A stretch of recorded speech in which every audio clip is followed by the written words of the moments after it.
In most other countries around the world, if a politician, never mind a prime minister, is convicted of a crime, if only on moral grounds, he would resign. Will you? According to my assessment and according to most of the parliamentarians and even all the coalition partners, they think that whatever I have done, it's according to the Constitution. I ask the question again, will you resign? If I'm disqualified.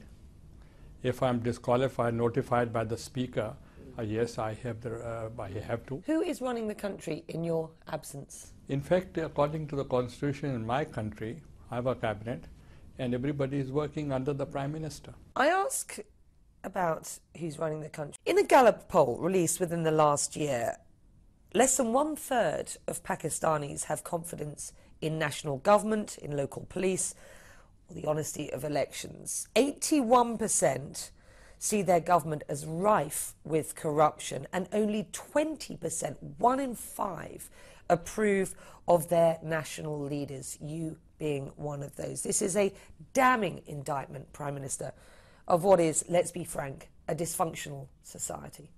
Either you say democracy or you should say dictatorship. And if you want to go for a democracy, then you have to respect the will of the people. 1/3 of Pakistanis want to leave the country. That's what the latest Gallup poll says. And why don't they leave then? Who is stopping them? But I'm a Pakistani citizen, but my country has given 35,000 people dead in a war we had nothing to do with. $70 billion lost to the economy when total aid has been $20 billion.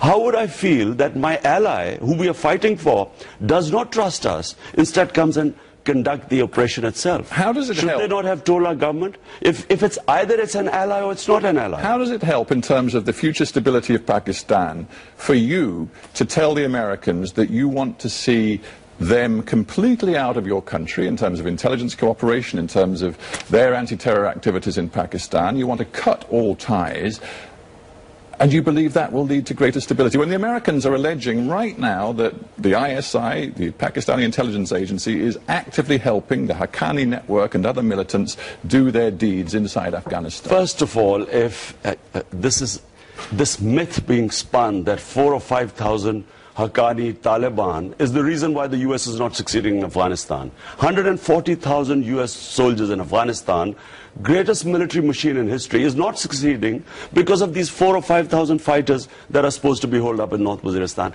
Does that make sense? That's number one. But I just come back to that. Does America not have a right, in terms of self-defense, to pursue these people if the Pakistani government will not pursue them? But are we Pakistanis not allowed to criticize American policy? Are slaves allowed to just say, does the United States have a right of self-defense if these people are not going to be rounded up and detained by the Pakistani government? Does the US not have a right to do it? But does the Pakistani government also have not any semblance of sovereignty in our country, that maybe they are fighting this war on terror, which is why 35,000 people have died?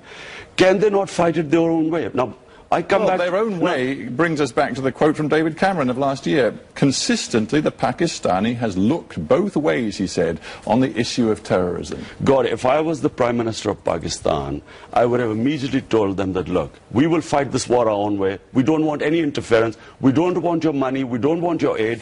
Look, it doesn't mean cutting the relationship with the Americans. Total aid is $220 billion. This aid is destroying us. Look, I would tell the Americans that what do they want from Pakistan? There should be no terrorism from our soil. That's all they should want. We'll do it our way. If I am perceived as a puppet of the Americans, it takes away my credibility and ability to fight terrorism.